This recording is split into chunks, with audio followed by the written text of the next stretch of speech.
নাই।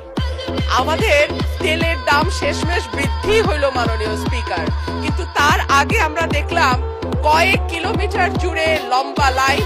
আমরা দেখলাম মাঝরাত পর্যন্ত ড্রাইভাররা দাঁড়িয়ে আছে, তারা তেল পাচ্ছে না, কিন্তু সরকারের সেই ব্যাপারে কোনো হেলদোল নাই।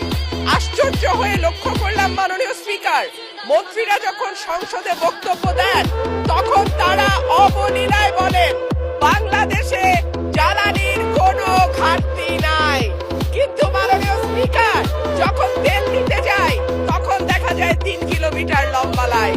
মাননীয় স্পিকার, সরকার সম্ভবত কিছু পদক্ষেপ গ্রহণ করবার ঘোষণা দিয়েছে। তার একটা হচ্ছে মার্কেট প্লেস 7টা বাজে বন্ধ করে দেয়া। চমৎকার সিদ্ধান্ত মাননীয় স্পিকার, তবে মনে রাখতে হবে কেনা কাটা বা শপিং যেটুকু হয় সেটুকু সন্ধ্যার পরেই হয়, তার আগে হয় না।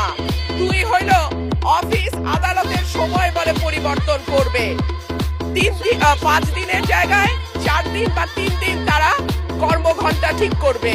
কিন্তু প্রশ্নটা হচ্ছে যদি জ্বালানির কোনো সংকটই না থাকে তাহলে এত লম্বা লাইনই বা কেন, দামই বা বাড়াইতে হয় কেন, অফিস কর্মসূচি সময় পরিবর্তন করতে হয় কেন?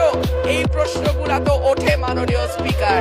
মাননীয় স্পিকার, আপনার মাধ্যমে এই সংসদের কাছে আমি জানতে চাই, জ্বালানি মন্ত্রীরা যখন গণমাধ্যমে কথা বলেন তখন মনে হয় বাংলাদেশে আল্লাহর রহমতে কোনো সংকট নাই।